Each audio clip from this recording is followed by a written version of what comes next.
देखो regions of the tongue for different taste, यहाँ पे भिन्न भिन्न टेस्ट का क्षेत्र दिया हुआ है कि जीभ पर मतलब जीभ पर कहाँ पे कौन सा मतलब क्षेत्र होता है, किस एरिया में कौन सा किस तरह का मतलब किस एरिया में किस तरह का मतलब टेस्ट होता है, ठीक है ना। तो इसको थोड़ा पढ़ लेना है, ठीक है। इसमें देख लेना है किस एरिया में क्या होता है। यहाँ पे दिया हुआ है, यहाँ पे एक्टिविटी दिया हुआ है, ठीक है, और चेक कर ऐसे चेक करना है, ठीक है। तो हम क्या करते हैं कि मैं बता रहा हूँ ये जो डाइजेस्टिव सिस्टम में जिन जिन मतलब रास्ते से होकर के भोजन जाता है उसके बारे में पढ़ते हैं, ठीक है। पहला है द फूड पाइप या फिर ऑसोफागस, स्पेलिंग सही से याद कर लेना है, ठीक है। OESOFAGUS, OESOFAGUS, ऑसोफागस या फिर फूड पाइप तो पता ही है, ठीक है ना। फूड पाइप क्या होता है, फूड पाइप तो पता ही होगा, जो पाइप होता है मुंह के ठीक बाद, ठीक है, उसे ही ऑसोफागस बोलते हैं।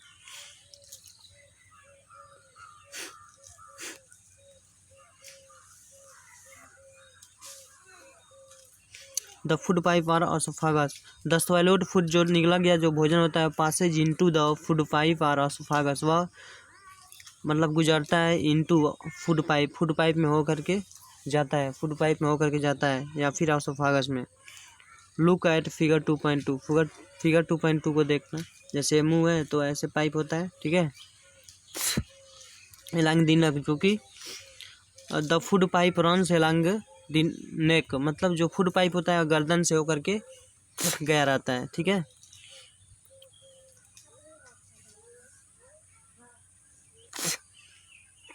अच्छा थोड़ा ये देख लो, पहली वांट्स टू नो, पहली ये लड़की का नाम है, पहली ये जानना चाहती है कि कैसे जो भोजन होता है ना अपोजिट डायरेक्शन में, ओमिट,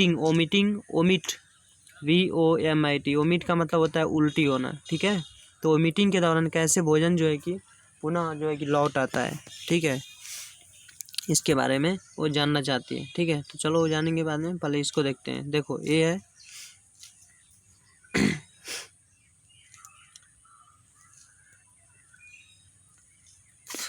ये है फूड, यहाँ पे देखो ये फूड है, अरे एसोफागस यहाँ तक पूरा है, फूड पाइप है, ठीक।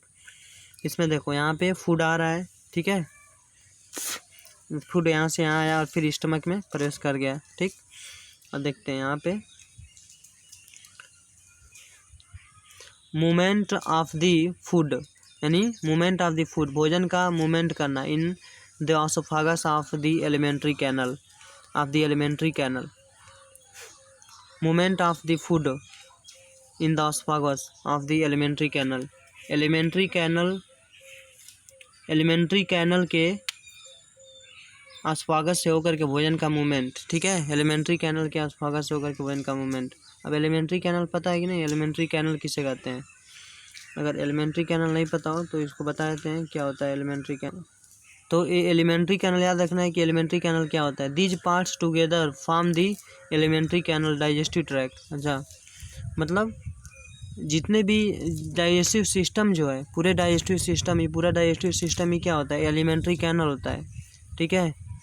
मतलब ये जो बकल कैविटी और एसोफेगस सिस्टम की small intestine, large intestine, rectum, anus, ये सब वेरी लॉन्ग पाथ होते हैं। दीज पाथ से जो पाथ होते हैं टुगेदर, ये सब आपस में मिल करके फॉर्म करते हैं, एलिमेंट्री कैनल का फॉर्म करते हैं। यानी एलिमेंट्री कैनल किसको कहा जाता है, पूरे जो है कि जितने भी सिस्टम होते हैं डाइजेस्टिव सिस्टम में जितने भी सिस्टम होते हैं सबको आपस में मिला करके हम एलिमेंट्री कैनल कहते हैं, इसको याद रखना है। Runs along the neck, the food pipe runs along the neck, जो फूड पाइप होता है गर्दन से होकर के गुजरता है और कहाँ तक जाता है, एंड चेस्ट, और चेस्ट से होकर के। फूड इज पुश्ड, जो भोजन होता है उसको डाउन बाई, पुश्ड डाउन मतलब दबाया जाता है, मतलब धक्का दिया जाता है, ठीक है। Movement of the wall of the food pipe के वाल द्वारा, ठीक है, फूड पाइप की गति से धक्का दिया जाता है। एक्चुअली वास्तव में this movement takes place throughout the alimentary canal. वास्तव में ये जो पूरा जो है कि ये जो मूवमेंट होता है, जैसे food pipe is pushed down by movement of the वाल,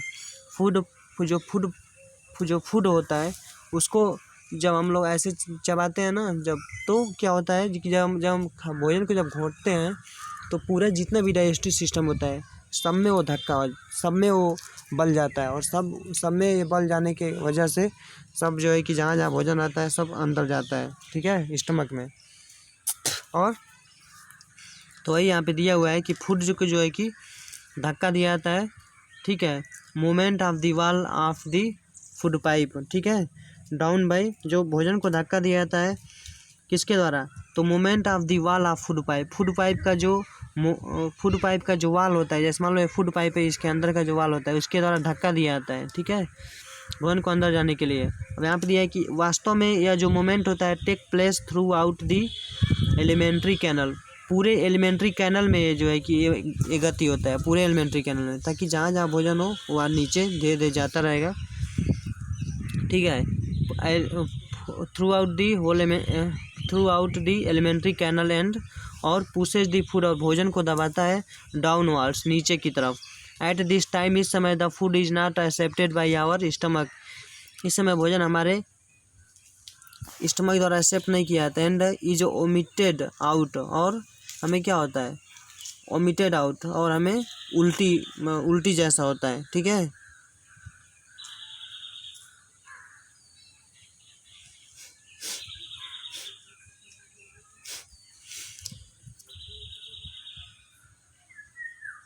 eight this time food is not accepted by our stomach and is omitted out, और इस समय हमारा भोजन एक्सेप्ट नहीं होता है, ठीक है, पेट द्वारा, और वो क्या हो जाता है, मतलब उल्टी हो जाता है। Recall the instances when you omit after eating and think of the reason for it, discuss with your parents and teacher, ठीक है। तो मतलब कुछ ऐसे कंडीशन होते हैं, और जो हमारा जो एलिमेंट्री कैनल होता है ना उसको नीचे की तरफ धकेलता है। एट दिस टाइम, इस समय के आसपास, यहाँ पे लिखा है ना इस समय के आसपास, कभी कभी ऐसा होता है इस समय के आसपास हमारा भोजन जो है कि शरीर द्वारा एक्सेप्ट नहीं किया जाता है, एंड इज ओमिटेड आउट, और क्या होता है वो बाहर निकल जाता है, ठीक है, ओमिटेड आउट, उल्टी हो जाता है। इंस्टेंसेज मतलब उस समय को आप महसूस करिए जब आपको वोमिट होता है आफ्टर ईटिंग, खाने के बाद, and think of the reason, और इसका कारण सोचिए। Discuss with your parents and teacher, और अपने पेरेंट्स या फिर टीचर से डिस्कस करिए। चलो ठीक है, हम ही इसका डिस्कस करते हैं, ठीक है। जैसे मान लो रोटी अगर खा रहे हो, ठीक है, रोटी खा रहे हो, और मान लो उसी समय मान लो कोई गंदा चीज़ देख ले, जैसे मान लो कोई गंदा चीज़ देखे, ठीक है, जैसे मान लो, या फिर गंदा जाए कि उसी समय महक गया, ठीक है, तो फिर उस समय क्या महसूस होगा, वो हम खुद महसूस करते हैं, ठीक है ना, कि ये बहुत ही गंदा है और हमारे पेट में जाएगा तो बहुत ख़राब करेगा, ऐसा हम सोचते हैं। तो इसलिए क्या होता है ना कि इसलिए हमें उल्टी हो जाता है, ठीक है, इसलिए हमें उल्टी हो जाता है, क्योंकि हमें लगता है कि ये बहुत ख़राब है, और पता नहीं कैसा मुँह भी पता नहीं कैसा हो जाता है। और मान लो कोई ऐसा चीज़ कभी कभी हम खाते हैं जो हमें बिल्कुल अच्छा नहीं लगता हो, तो उसके लिए तो हमारे मुंह में लार भी नहीं बनता है, ठीक है, और अगर हम बरियाई से अगर उसे हम निगल भी जाते हैं तो क्या हो जाता है, हमारी इच्छा ना होने की वजह से उल्टी भी हमें हो जाता है, ठीक। या फिर अगर हम बहुत ज़्यादा खा लें तो भी क्या हो जाता है, बहुत ज़्यादा अगर खा लेंगे तो मतलब स्टमक में जितना वो भोजन भरना रहेगा भरेगा, और उसके अलावा स्टमक से ऊपर फूड पाइप में भी जो ऊपर तक आ जाता है फूड पाइप में भी, ठीक है। तो फूड पाइप में ओवर ईटिंग की वजह से, बहुत ज़्यादा खा लेने की वजह से फूड पाइप में जो भोजन आया रहता है वो जो है कि उसके वजह से भी क्या होता है, हमें बहुत ज़्यादा हीटिंग महसूस होता है, ठीक है, और इसकी वजह से भी क्या होता है कि मतलब वो भोजन बाहर निकल जाता है, ठीक।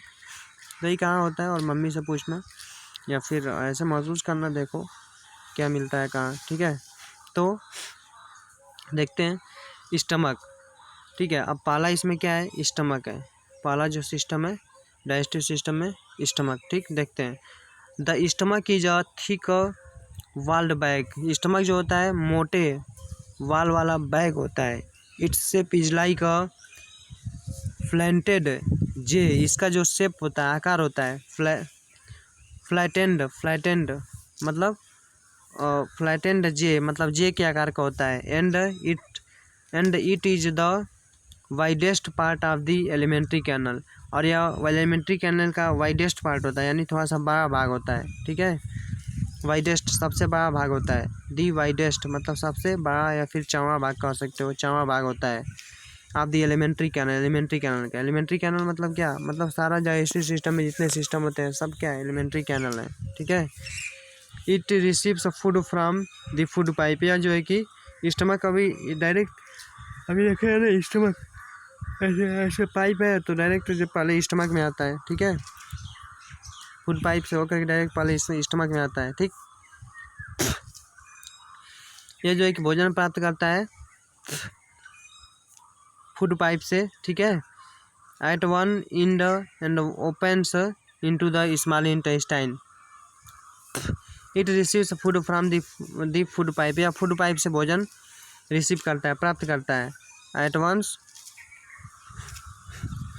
एट वन इंड एक सिरे पर, एक खुलता है, into the small intestine at the other, एक सिरे पर, या एट वन इंड एक सिरे पर, एक अंत वाले सिरे पर यह खुलता है, इसका एक अंत सिरा होता है उस पर खुलता है, और खुल करके कहाँ आ जाता है वो भोजन, मतलब किस में खुलता है ये जो स्टमक होता है किस में खुलता है, स्मॉल इंटेस्टाइन में।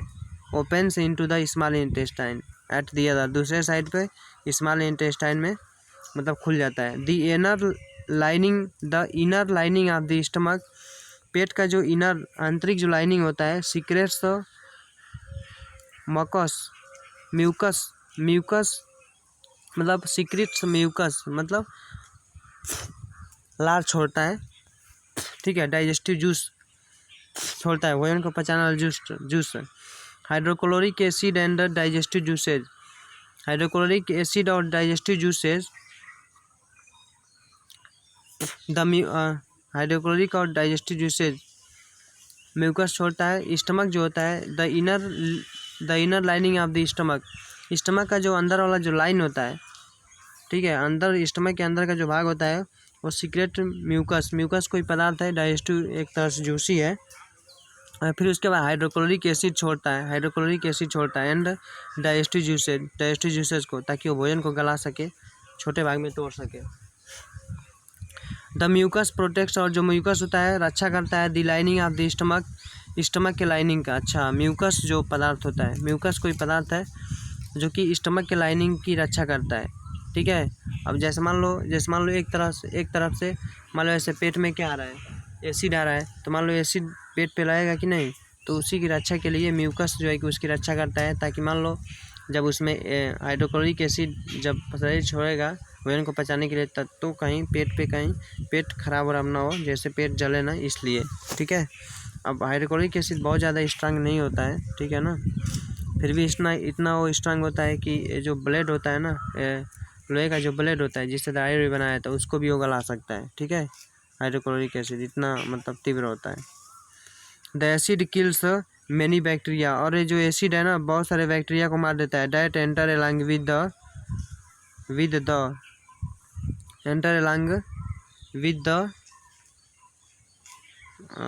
कहाँ गया, विद द फूड, हाँ, तो ये जो है कि ये जो होता है, ये जो एसिड निकलता है हाइड्रोक्लोरिक एसिड, ठीक है, ये क्या करता है कि बहुत सारे बैक्टीरिया को मार देता है, ठीक है, जो भोजन के साथ साथ गए रहते हैं। And makes the medium in the stomach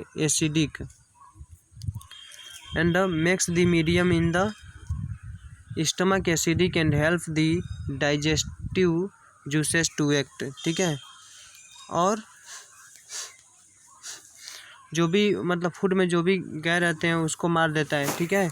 and makes the medium in the stomach, और पेट में एक तरह का माध्यम बनाता है, एसिडिक मतलब अम्लीय माध्यम बनाता है। And help the digestive juices to act, और डाइजेस्टिव जूसेज को मतलब सहायता करता है काम करने के लिए, ठीक है, ताकि डाइजेस्टिव जूसेज सही से काम करें, इसमें वो सहायता करता है, ठीक है, बैक्टीरिया को मार करके।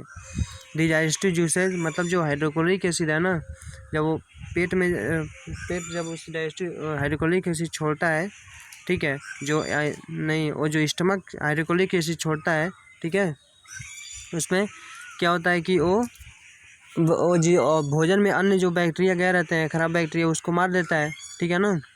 और भोजन को क्या करता है, भोजन को पचाने में अन्य डाइजेस्टिव जूस की सहायता करता है, ठीक है। तो ये दिया हुआ है द डाइजेस्टिव जूसेज, और जो डाइजेस्टिव जूसेज ब्रेक डाउन मतलब तोड़ते हैं दी प्रोटीन्स को इनटू सिंपल सब्सटेंस में, यानी साधारण पदार्थ में तोड़ देते हैं, ठीक है।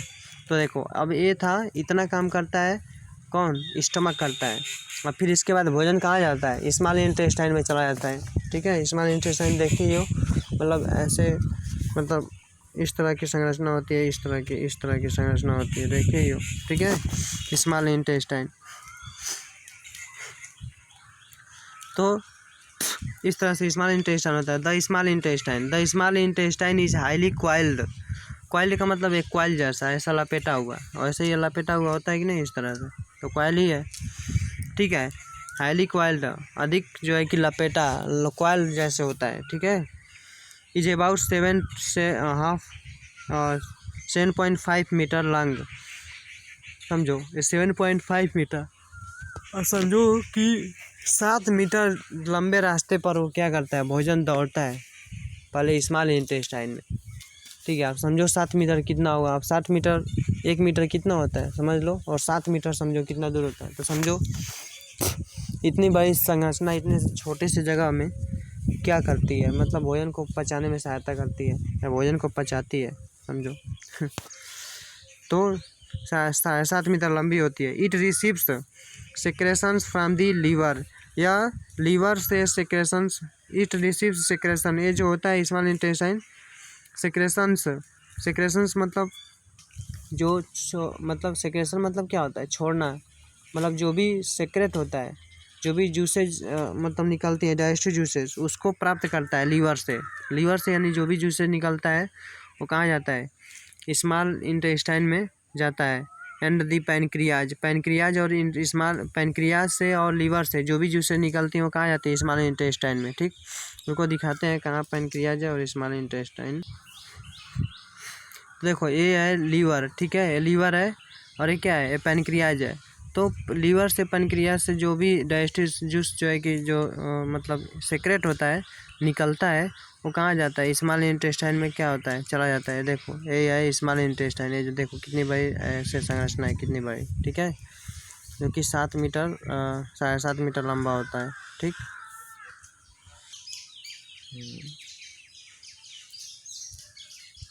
तो देखो, तो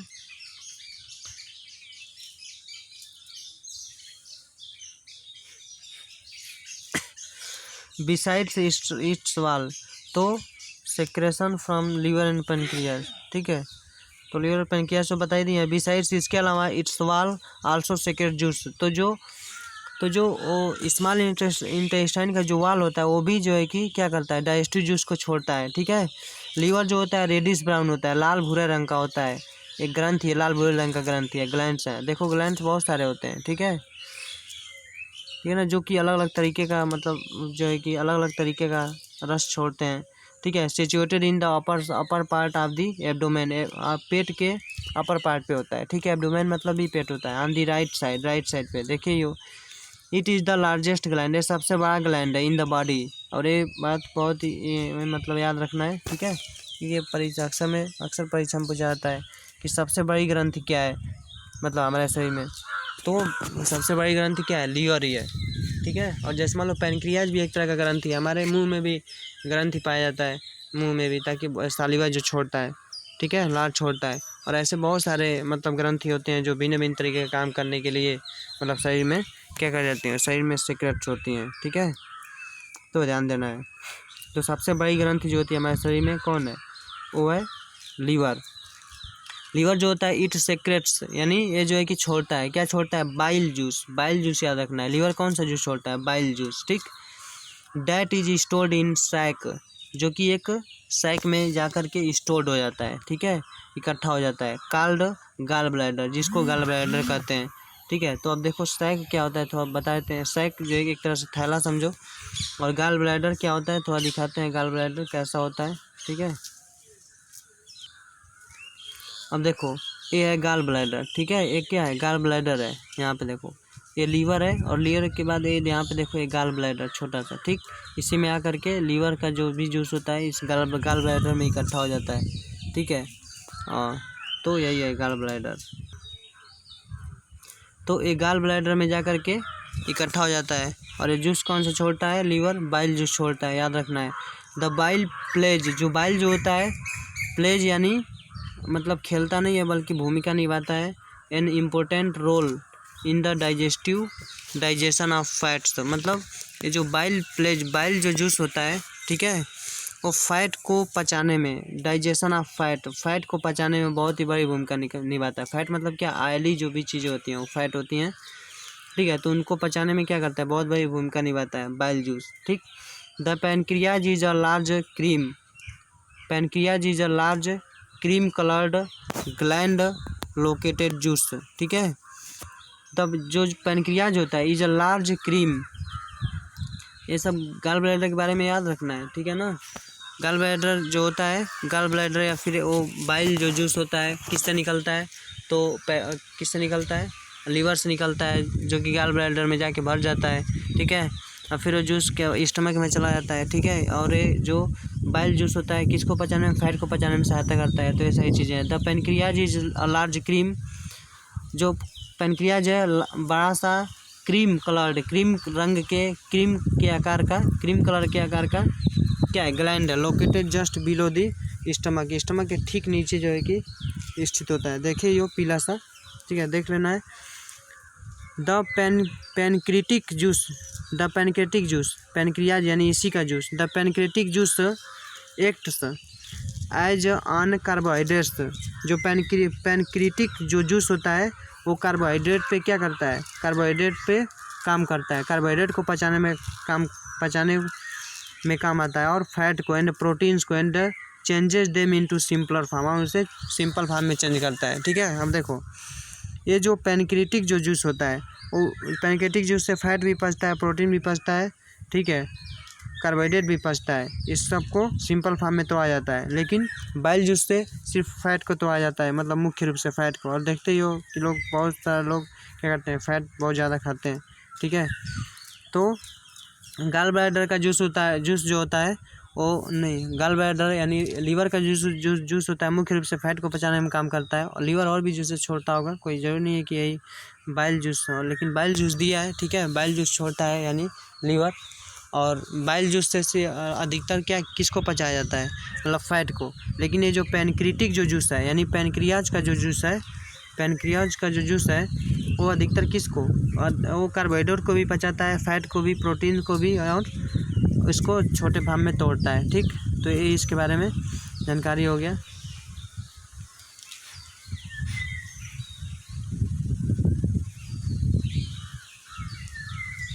और फिर उसके बाद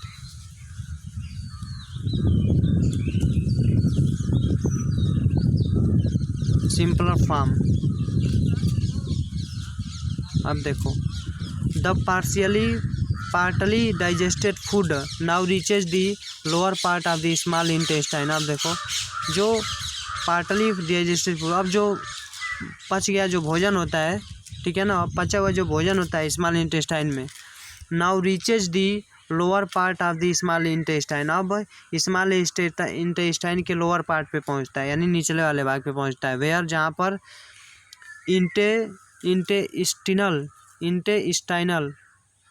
इंटेस्टाइनल जूस, मतलब इंटेस्टाइनल जूस का मतलब पेट वाला जो जूस होता है, completes the digestion of all components of the food, मतलब भोजन के सभी कंपोनेंट का क्या करता है, भोजन के जितने भी कंपोनेंट होते हैं वहाँ पे, अब यहाँ पे भोजन के सभी कंपोनेंट का जो पाचन होता है वो सब समाप्त हो जाता है। Completes the digestion of all component, भोजन में जितने भी कंपोनेंट होते हैं, जितने भी न्यूट्रिएंट्स होते हैं, वो सबका पाचन अब वहाँ पे यहाँ तक हो जाता है, ठीक है।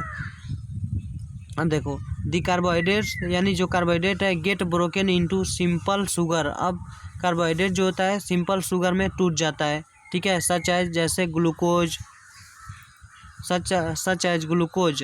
कार्बोहाइड्रेट जो होता है सिंपल शुगर जैसे ग्लूकोज में, फैट्स ग्लूकोज में टूट जाता है, ठीक है। कार्बोहाइड्रेट जो होता है broken into simpler sugar, simple sugar जैसे ग्लूकोज में टूट जाता है, यानी याद रखना है कार्बोहाइड्रेट ग्लूकोज में टूटता है, ठीक है। और फैटी एसिड में टूट जाता है, ग्लिसरॉल में, फैटी एसिड में और ग्लिसरॉल में। प्रोटीन जो होता है अमीनो एसिड में टूट जाता है। ये ध्यान देना है, बहुत ही अच्छा फैक्ट है यहाँ पे कि कार्बोहाइड्रेट किस में टूटता है। कार्बोहाइड्रेट ग्लूकोज यानी शुगर में टूट जाता है।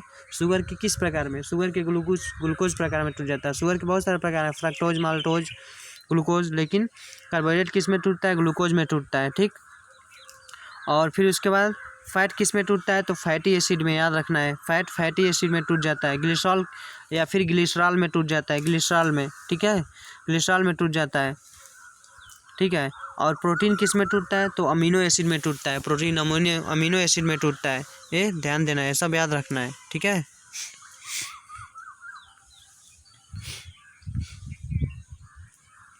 अब देखो, proteins required by the body, protein जो होता है, प्रोटीन की ज़रूरत होती है शरीर के लिए, ठीक है। This is called assimilation, protein required by the body, protein की आवश्यकता होती है शरीर को, ठीक है। दिस इज कॉल्ड एसिमिलेशन, इसे एसिमिलेशन कहते हैं, ठीक है ना।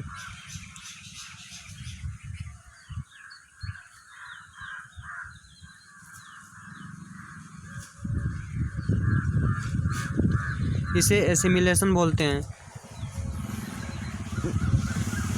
इन द सेल यानी कोशिका में glucose breaks down with the help of oxygen.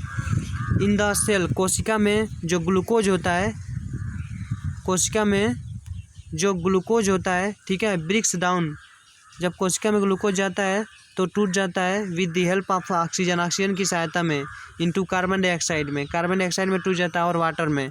And और एनर्जी इज रिलीज, और एनर्जी रिलीज होता है, ठीक है, ध्यान देना है। यानी सेल में एनर्जी रिलीज करने के लिए कौन जाता है? तो ग्लूकोज जाता है, जहाँ पे वाटर, ऑक्सीजन और क्या होता है, जब ग्लूकोज जब टूटता है ऑक्सीजन से क्रिया करके तो कार्बन डाइऑक्साइड बनता है, ठीक है। अब देखो यहाँ पे कितनी जानकारियाँ मिल रही हैं। एंड और यहाँ पे एनर्जी बनता है, ठीक है। तो एनर्जी किससे बनता है? ग्लूकोज से ही, जो कि हम कार्बोहाइड्रेट लेते हैं, ठीक है ना। एनर्जी तो ये ग्लूकोज जाता है, ठीक है, सेल में जाता है, छोटी छोटी कोशिकाओं में, बहुत सारे करोड़ों कोशिकाएँ हैं, ठीक है। तो वहाँ पे क्या होता है? वाटर रिलीज होता है, ठीक, कार्बन डाइऑक्साइड बनता है ना। एंड और एनर्जी इज रिलीज, और एनर्जी रिलीज होता है, जिससे हम क्या करते हैं? काम करते हैं।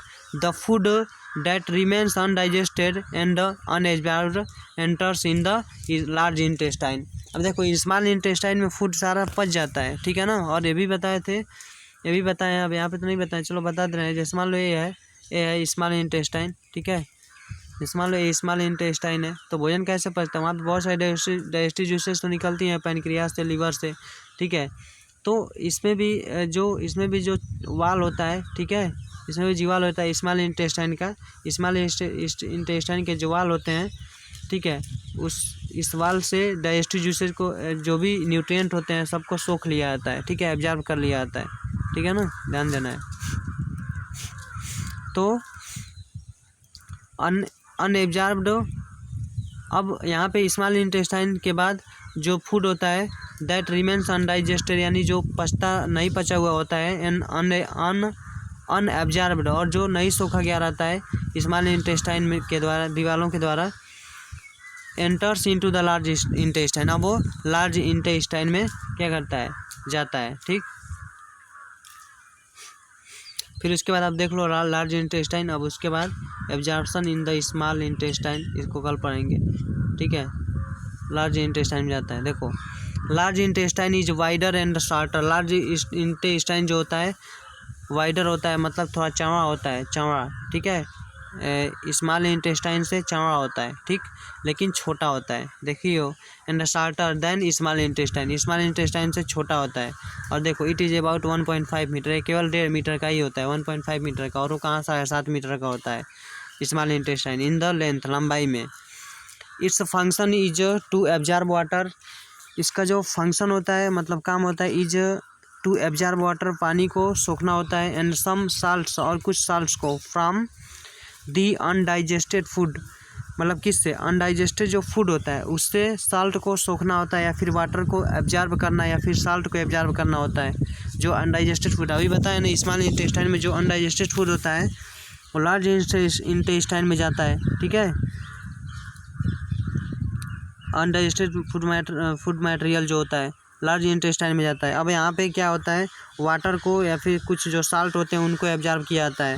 द रिमेनिंग वेस्ट पासेज, जो रिमेनिंग जो खराब पदार्थ होता है बचा हुआ होता है, पासेज इनटू द रेक्टम, अब वो रेक्टम में जाता है। रेक्टम पता ही है, जैसे मान लो यहाँ से, जैसे मान लो खराब पदार्थ निकलने वाला है, ठीक इसके ऊपर ही रेक्टम होता है, ठीक है। उसमें देखना चित्र में, remaining waste passes into rectum and remains there as semi solid faeces, semi solid faeces. और वो अब वहाँ पे सेमी सॉलिड मतलब अर्ध सॉलिड, अर्ध सॉलिड का मतलब बिल्कुल सॉलिड नहीं, जैसे मान लो जो कचरा पेट से निकलता है वो बिल्कुल सॉलिड नहीं होता है। सेमी सॉलिड फिशेज मतलब खराब पदार्थ, गंदा पदार्थ, ठीक है।